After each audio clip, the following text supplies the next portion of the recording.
नमस्कार, मी पायल. SB news Maharashtra channel मध्ये आपले स्वागत आहे.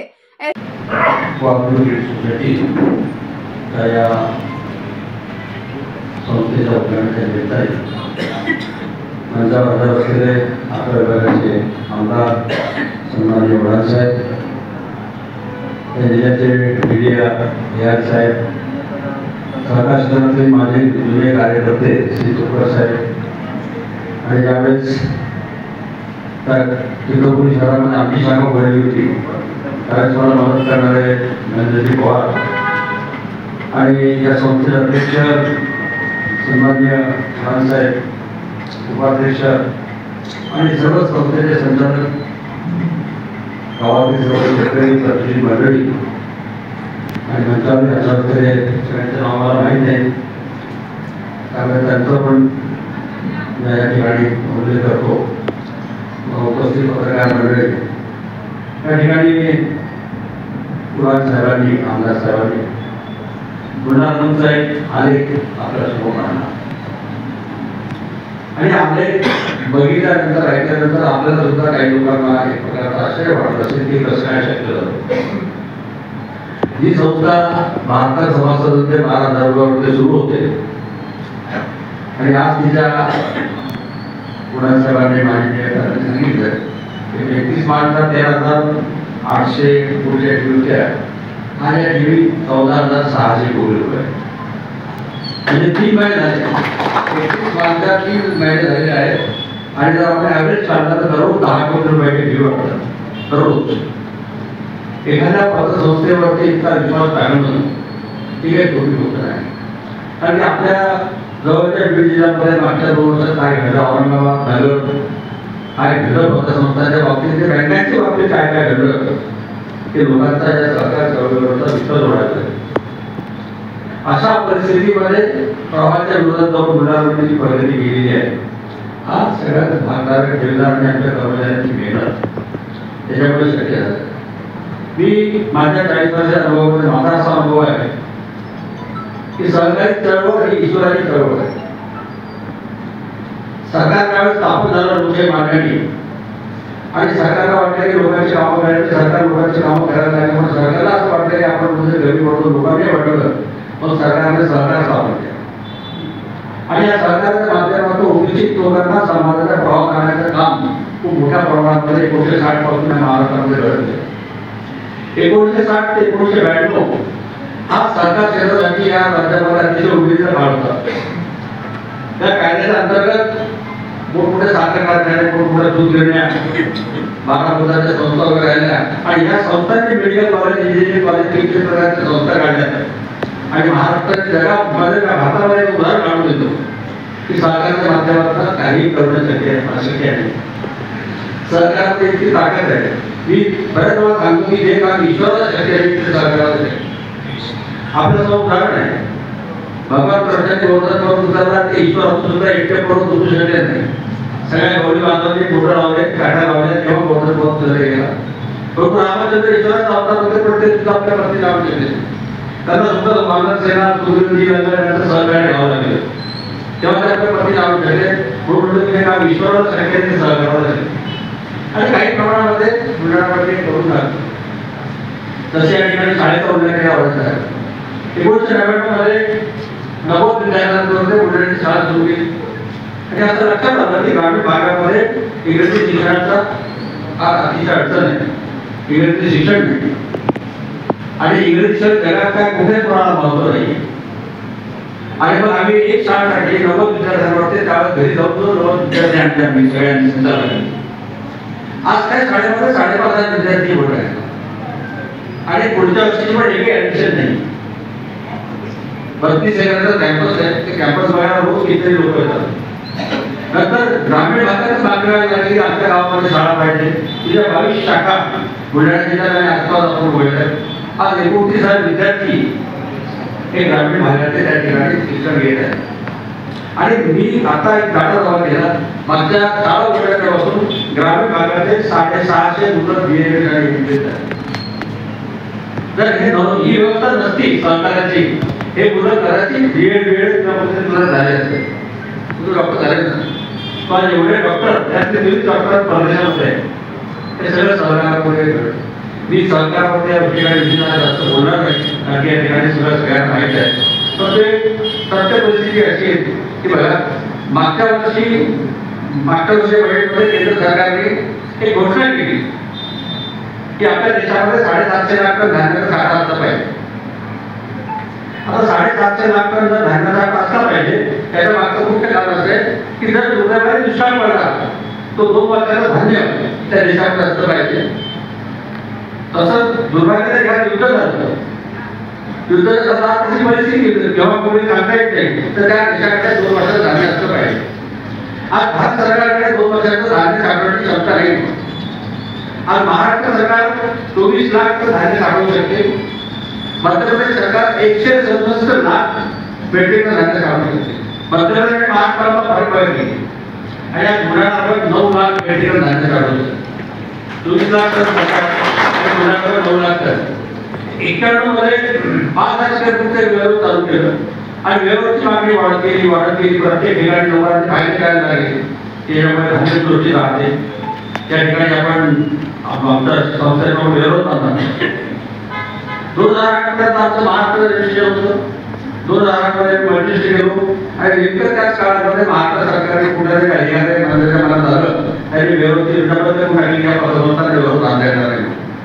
काय केलं आजपर्यंत कळले. त्यानंतर मी अजितदादा असतील तिथे सगळ्यांच्या सभागृहात मांडणारे सगळ्या सांगितले त्यांनी घ्यायला परवानगी देतो. उडासाठी लक्ष घालावं की अतिशय पुण्य अशी चळवळ आहे, पुण्य काम करण्याची चळवळ. शेतकऱ्याच्या मालाला एक माध्यमाचा भाव मिळू शकतो. ज्याप्रमाणे उद्योगपती आपला माल गोडवून ढग करतात आणि साठवून करतात, विकत नाही, आपले भाव वाढण्याचा ते करतात. असं सर्व शेतकरी एकत्रित झाले आणि त्यांचे धान्य साठवलं, विकत नाही. शहरातले लोक काय करतील? तर अशा प्रकारची योजना ही फक्त सरकारमध्ये टाकण्याची सहकारामध्ये होऊ शकते. आज तुम्ही पाहत युद्धामध्ये काय झालं, गाझापट्टीमध्ये लोकांना खायला लागलं नाही. पाकिस्तानमध्ये धान्य भाव वाढवले, त्यांच्याकडे धान्याचा साठा नाही आहे. त्यांना कल्पना होती आपल्या देशात युद्धाच्या समोर जावं लागणार आहे, त्यांनी धान्य साठवून ठेवायला पाहिजे, पण त्यांच्याकडे पण व्यवस्था ही व्यवस्था सहकारी माध्यमातून होऊ शकते. मी सरकारने आपण शासनाकडे परिवर्तन काढायला हवं आणि महाराष्ट्रातील सक्षम चळवळ संस्थांजवळ या पद्धतीच्या माध्यमातून आपण व्यवस्थित धान्य साठवण्याची फार मोठी योजना आहे. आता या एनजीओने आपण जाहीर केलं का संस्थेने की देशामध्ये 1,12,000 कोटी रुपये धान्य दरवर्षी नष्ट होतं. 1,12,000 कोटी रुपये धान्य उंदीर, भूक, अंगा, चोरी, चपाटी, बुरशी नष्ट होते. आता 1,12,000 कोटी धान्याचा आकडा जर समोर आणला, त्या जगातले 5 देश वर्षभर धान्य होऊ शकतात. ते सोमालिया, इस्रायल, अण्णा देश जे आहेत ते वर्षभर धान्य होऊ शकतात, जेवढं धान्य आपले उंदीर खातात. हे थांबण्याची ताकद फक्त सरकारमध्ये आहे. फक्त सरकारची जर सगळ्या दृष्टीने पूजा केली आणि सरकारचं बरोबर केलं. पण 91 मध्ये काय झालं, 91-92 सरकारी चळवळीच्या पाठी नजर लागली आणि 92 पासून एक कारखाना बंद व्हायला सुरुवात झाली. एक कारखाना बंद झाला, जिल्हा बँक सुद्धा बंद व्हायला सुरुवात झाली. तर आपली जालना जिल्हा बँक होती, आमची बुलढाणा जिल्हा पण होती की ज्या जिल्हा बँका सरकारच्या बँकावर त्यांच्या गणना लागली. त्याचे कारण काय असेल आपल्याला तरी घेणं ठीक आहे. साखर कारखाना बंद पडणे, सुधारणा बंद पडणे आणि मी बाहेर संस्थांमध्ये प्रशासन नको. आपल्या जवळ 7 बँकांमध्ये प्रयत्न बघू, कित्येक संस्थांमध्ये प्रयत्न बघू. त्यावेळेस माझ्या असं लक्षात आलं की या संस्था का बंद झाल्या. जर एखाद्या दुकानामध्ये, किराणा दुकानामध्ये लोकांनी चोरी केली तर दुकानाचं काही बिघडत नाही, पण आपल्या दुकानात मालक चोरी करतो ते दुकान बंद झालं का. अशा सरकारी चळवळीमध्ये मालकांनी चोऱ्या केल्या आणि सगळी सरकारी चळवळ ही बंद आहे. आता परत पतसंस्थेच्या माध्यमातून ही चळवळ समोर आलेली आहे. 1 लाख पेक्षा 1 लाख कोटीपेक्षा जास्त जीवी आज महाराष्ट्रात पतसंस्थांमध्ये आहे. 12,000 पेक्षा जास्त चांगल्या पतसंस्था आज महाराष्ट्रामध्ये काम करतात. त्यामध्ये 1 लाख पेक्षा 1 लाख कोटीपेक्षा जास्त रुपयाची ठेवी आहे. आणि यामध्ये परिस्थिती वाढत आमदार सरकारने सगळे सांगितलं की आपण आमदार आपण जर पतसंस्था चालवली, एखादा कार्यकर्ता आहे भाऊ मला एक 10,000 ते तोडल्या घरामध्ये शिक्षण आहे, दवाखाना आहे, तुम्ही कार्यकर्ता नाही म्हणू शकत. एखादा 50,000 केस कोणत्या मुलीचं लग्न आहे, तो तुमचा कार्यकर्ता आहे, त्याने निवडणुकीत तुमच्यासाठी खूप काम केलेलं आहे, तुम्हाला ती 50,000 केस काढून टाकणार आहे. परंतु हे सगळे पैसे परत द्यायचे काय अशा वेळी ते 50,000 ते 60 होतात. मग बँकेला पसंत म्हणून पैसे मागायला जातो, हो 50 दिले तर 60 झाले, तो सांगतो असं करा 1 लाख द्या त्यातलं 60 काढून तुमचे 60 काढून दिले काहीच मला द्या. कसं नाही म्हणणार तुम्ही काय करतो. आणि याच्यामुळे खूप पसंत बंद पडली की ज्यांना असं वाटतं की पसंत काढली थोडी चालायला लागली की ते एकदम कार्यक्रम असतात की आमच्या भागातले सहकार महर्षी लगेच त्यांचा सहकार महर्षी करून टाकतात, सर्व पुढे ठेवी गेले.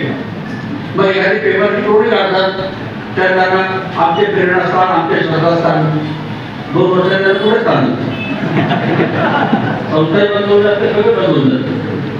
तर अशा परिस्थितीमध्ये खूप फटके व्हावं लागतात.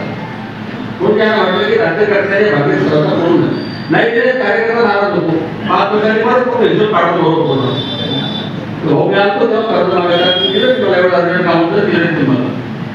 आणि जसं जुन्या काळात सांगायचं आमच्याकडे की एखादा बदला घ्यायचा असेल तर ट्रॅक्टर घेऊन जातो, बाहेर ट्रॅक्टर घेऊन जायचं बसत. तर असं वाटतं का राज्यकर्ता खूप पुढे झाला का तरी पासून तो दिवसभर त्या मजुरीच्या नादात राहतो, त्या गिरणामागे नांदत राहतो. तशी चळवळ आहे. तर आता या चळवळीमध्ये पहा आपण सुरक्षित कर्ज वाटप करू शकता, वेरोज मध्ये शेताच्या धान्यमालावर कर्ज देऊ शकता, सूर्यनाट्य कर्ज आपण वाटप करू शकता. आपल्याला असे वाटते की केरळ सारख्या कंपन्या मुथूट फायनान्स, मणिपूर फायनान्स महाराष्ट्रामध्ये 1000 कोटी रुपये वाटतात. हा ग्राहक तुमचा आमचा आहे, आमचा बँकाचा प्रसंग ग्राहक आहे. 9,000 कोटी रुपये Muthoot finance, Shriram finance, CFA finance, Manipur finance कशा वाटत शकतात 9,000 कोटी रुपये ठिकाणी 10% जाहिरात करतात आणि 24-26% व्याजाला लावतात. 6 महिन्यात तुझं सोनं विकून टाकतात, नोटीस सुद्धा देत नाही. त्याचे काय त्याचे हे विकते कळत आहे. हा इथे पत्रसंस्था कर्ज वाटत त्याचे सोनं लागणार. आज तुमच्या गावात उदाहरण टाकतो की की आज 2006 मध्ये आम्ही या ठिकाणी शाखा उघडली. 2006 मध्ये शाखा उघडली या ठिकाणी 11 कोटी रुपये ठिकाणी जमा झाल्या आणि 17 कोटी रुपये गोल्ड लोन आहे. आज जर बुलढाण्यामध्ये ठिकाणी 17 कोटी रुपयाच्या पैकी 15 कोटी सावकाराकडे येऊन गेले असतील, सावकाराला 5 रुपये 10 रुपये तुम्ही त्या ठिकाणी व्याज दिला असता. इतकी डिमांड आहे गोल्ड लोनची. आणि मराठवाड्यात सगळ्यात जास्त सोनं आहे आणि सोनं सगळ्यात जास्त आमच्या एका शाखेला 15 कोटी 20 कोटी 30 कोटी रुपये मिळतात. 30 कोटी रुपये काय आंबट शाखेला म्हणतात 28 कोटी रुपये गोल्ड लोन. 28 कोटी कशाला म्हणतात. आणि हा एकदा बुलढाण्यामध्ये गोल्ड आपण करू शकतात. मध्य प्रदेश सरकारने खाजगी सावकारी पूर्णपणे बंद केली. जितके सावकारी घराचे गावातले पाठवणे सावकार सगळ्यांकडे रेडी केली, पोलिसांनी रेडी केली, मीडियाने रेडी केली, सगळं बंद केलं. त्यामुळे आज मध्य प्रदेशमध्ये ज्या ज्या भागामध्ये आदिवासी लोक राहतात त्या ठिकाणी आमचा शिपाई सगळ्या लोक असतात 120 लोक देतो. फक्त 120 केसेस कमी देतो गोल्ड लोनच्या. आणि शेवटचा नंबर 7.5 वाजता लागतो. कारण की खाजगी गावाकडे कोण सुद्धा टाळून चांगले लाभ घेऊ शकत नाही. ही परिस्थिती आपल्याकडे आपल्या ग्रामीण भागामध्ये खूप मोठ्या प्रमाणात सावकारी आहे. ही सावकारी आपण बंद पडायला पाहिजे. परस्पर रिझल्ट पुढे आले पाहिजे. काय होते की गोल्ड लोन करणार असेल, धान्य ठेवणार असेल, हा एक पण नमस्कार करते, मॅनेजर नमस्कार करते, अध्यक्षाने नमस्कार करते. आणि ज्याला कर्ज घ्यायचं की जरा 50,000 तो बरोबर नमस्कार वगैरे करतो. आणि जर पर्याय तरी तर अशा प्रकारचं आपण कर्ज वाटत गेलो. आणि होते काय आम्हाला जास्त अनुभव वाईट की आमचे कर्ज प्रकार मोठे असतात, कोटी 5 कोटी 10 कोटीचे. मग ते आम्हाला कर्ज आमच्याकडनं 10-15 कोटी सुधारणाकडनं मदत करून देतात. मग त्या मोठा कारखान्यावर आमचा सावकाराचा मार्गाचा कार्यक्रम होतात आणि मग आमची खूप स्तुती करतात. आणि मग ते शाळा शिकवण जेवणाचा कार्यक्रम 4 वर्ष लक्षात येते की जेवण किती महाग पडला. त्याच्यापेक्षा आपण आपल्याला संस्थेच्या पैशाने जेवढं कारखान्यात जेवढं असतो ते पूर्ण असतं, पण त्याचं जेवढं नाही पूर्ण. कारण लोकांना कोर्ट केसेस करा. आणि आता बघा ओटीएसच्या पण कर्जच भरत नाही. ओटीएस जोपर्यंत करायचे एकही व्यक्ती कर्ज भरत नाही. सवय झाली रेग्युलर अकाउंट मध्ये सुद्धा ओटीएस झाली म्हणतात. मग हा ठेवीदाराचा पैसा आहे. कारण तुम्ही ठेवीदाराला सांगू शकत नाही तुम्ही व्याज ओटीएस कर म्हणून, त्याला कोणी व्याज द्यावं लागतं. मग अशा परिस्थितीमध्ये आपण जिथं सुरक्षित कर्ज वाटप करू शकणार. सुरक्षित कर्जामध्ये बांधकाम करता येते, सूर्यदान करता येते, धान्यदान करता येते, हाऊसिंग लोन येते, रजिस्टर वगैरे केलं असेल व्यवस्थित. अशा प्रकारचे आपण कर्ज वाटप केले तर निश्चितच पतसंस्थेला. पतसंस्था चळवळीला एक चांगली दिवस होतात. आपल्या काळात बुलढाण्याला इतक्या देशातनं परदेशातनं म्हणजे नेपाळ असेल, श्रीलंका असेल, पाकिस्तान असेल या ठिकाणी लोकांनी आता किती देश त्यांनी बुलढाण्याला भेट दिल्या आणि बुलढाण्याचा अभ्यास केला. आपल्याला आश्चर्य वाटतं की बुलढाण्यापर्यंत आतापर्यंत 3 लोकांनी PhD केले आणि आता 2 विद्यार्थी आता PhD करतात. एखाद्या पतसंस्थेवरती जी अतिशय ग्रामीण भागात निघाली त्या निघालेल्या पतसंस्थेमध्ये 5-5 लोक PhD करतात तर नक्कीच त्या संस्थेने काय केलं असेल. तर सगळ्या आमच्या कार्यकर्त्यांनी प्रामाणिकपणे काम केलं. शिक्षणाच्या शाळेच्या माध्यमातून हजारो लोक जोडले गेले, वेळेच्या माध्यमातून लाखो शेतकरी जोडले गेले. तुम्हाला लोकांना जोडतात आणि सामाजिक बांधिलकीचे कामं आमचे इतके सामाजिक बांधिलकीचे कामं चालतात की मी जर आपल्याला सगळे कामं सांगितले तर कमीत कमी 1.5 ते 2 तास. आता एक साधं बघा, आता कोणाच्या संस्था उघडली जर आपल्या 2-3 मतदारसंघामध्ये 2-3 गावं आहेत, एखादा पेशंट दवाखान्यामध्ये तो दुरुस्त झाला, दुरुस्त झाल्यानंतर त्याला डॉक्टर सांगतात की गव्हर्नमेंटची खुर्ची वापरायची आहे, आयसी टाईपचे काय काय असतात, ऑक्सिजन सिलेंडर वापरायचे, अमूक करायचे, अमूक करायचे. तो पेशंट एखाद्या महिन्यामध्ये दुरुस्त होतो किंवा दुसऱ्या वेळेला दुरुस्त पावतो. मग त्या घरातल्या त्या कॉलेजमध्ये काय करायचं, घरामध्ये काय करायचं, त्याच्या घरामध्ये पडलं का आपण एका ठिकाणी या सगळ्या गोष्टी आपण ठेवा. त्या सगळ्या गोष्टी जास्तीत जास्त 30 लाख रुपये 22-23 प्रकारचे ॲटोमॅटिक या पेशंटला घेण्यानंतर लागतात आणि ते मिळले द्या.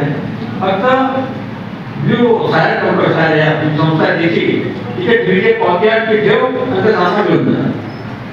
किती छोटा झाला किती चांगला उपक्रम. पण आता तुमच्या घरात सुद्धा आयुर्वेदिक कोण वृद्ध असतील आणि जर त्याला काही चेअर लागत असेल, काही परत लागत असेल, तुम्हाला तो बरे घेतो 13,000 रुपयाचा. तुम्हाला वाटतं आता कोणा घ्यावा की नाही घ्यायचा, घ्यायचा की घ्यायचा, पण घेतला तर घरामध्ये अडचण प्रॉब्लेम यायची. तर आज बुलढाण्याला त्याची आपल्याकडे सगळ्या काही असते, सामान जमा करणाऱ्याची आणि सामान देणाऱ्याची. सगळं बुलढाण्यात जास्तीत जास्त रुपये सामान. पण प्रत्येक गोष्ट अशी माणसाला आम्ही नवीन वगैरे चालू केलं.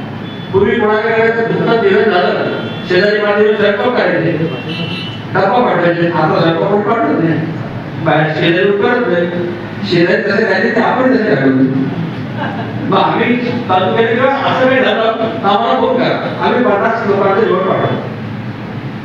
काही खूप जास्त आहे पिठलं पोळी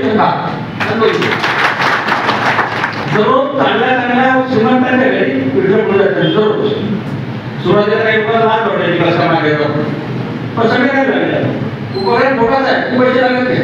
पिठलं पोळी काय लागत नाही. आमच्या 2 दाळ लावून दिले आम्ही त्या पाठवतात आणि इतके उपक्रम आहेत. 100 बायका दिले गावामध्ये, 40 बायका कोणामध्ये, 25 रुग्ण बायका उभे आहेत आणि असे बरेच उपक्रम. हे उपक्रम मला इतकी सुंदर आहे की आता 4-5 दिवसापूर्वी नीट परीक्षा निकाल लागला. आपल्या गावातले काही मुलं नीट परीक्षेमध्ये नक्की पास झाले असतील, ज्यांना 560 जास्त मार्क आहे, त्यांनी MBBS व्हायचं. त्यांची राष्ट्रीय बँकेत काय हिंमत नाही, अर्बन बँकेमध्ये जाण्याच्या पैसे मिळत नाही, कोणती संचार गोष्टीचं पाहिजे. मग जो मुलगा MBBS होणारा आहे त्याला कर्ज मिळत असेल आणि तुला DED का परत घर पोहोचेल याच्यात असं मोठं सामाजिक काही असू शकतो का? किती मोठा सामाजिक काही नाही.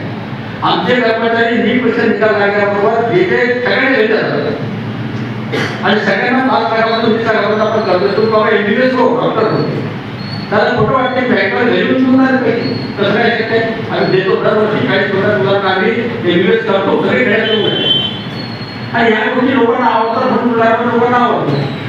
आणि सरकारचा उद्देशच आहे की जेथे या समाजावर उद्देशित करतात त्या प्रभावावर आणायचे.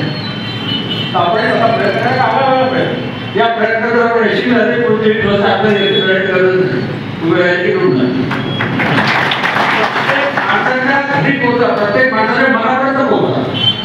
ज्याच्या घरी तुम्ही समजा नेहमी त्याची दुसऱ्या काही जोड पाठवलं तो वाटतो आयुष्यामध्ये एखादा मुलगा MBBS केला तो त्याचा कुटुंब त्याचे नाते तुम्हाला आयुष्यामध्ये दुसऱ्या करते. तुम्ही कुठल्याही पक्षात त्या गाडीवर पक्षातो तुम्ही हे माझ्यासोबत उठात कामी पडलेले आहे.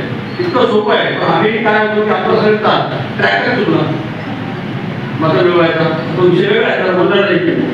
आणि मलाही हे पदार्थ उघडलं मला असं वाटतं की आपण आमदार झालो. 2001 मध्ये मी नगराध्यक्षाचा प्रयोग केला, तो यशस्वी झाला. माझी बायको डायरेक्ट नगराध्यक्ष निवडून आली अपक्ष.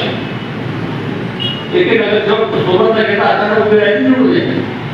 तो मला वाटतं आता आपण आमदार झालं पाहिजे. 2006 मध्ये आमदार राहिलो, पडलो. त्यानंतर तो रस्ता बंद करून टाकला की आपला रंगाने दोन्ही गोष्टी सोबत चालतो. परंतु जर आपण खरोखर म्हणाले खरोखर आपल्याला समाज जरूर मिळायचे, समाजाची सेवा करायची, तर नक्कीच याच्यापेक्षा चांगली चळवळ जगामध्ये कुठे नाही. आपण त्या चळवळीमध्ये आता मी सगळ्यांना सांगतो की ईश्वराची चळवळ आहे आणि जे जे सरकारमध्ये काम करतात त्यांच्यामध्ये त्याचा अंश आहे असा मानणार मी आहे. आपल्या संस्थेला तुमच्या माध्यमातून खूप मोठा आपली स्वतःची इमारत हो, त्या उद्घाटन परत मी आणि सहकार हो आणि सहकारमध्ये काय ताकद असते आपण समाजाला दाखवून द्यावं आणि आदर्श आमदाराची आदर्श पद्धत कशी असते हे समाजात दाखवावं. एसबी न्यूज महाराष्ट्र चॅनलची संपूर्ण माहिती ऐकण्यासाठी चॅनलला सबस्क्राईब, लाईक, कमेंट व शेअर करा. धन्यवाद.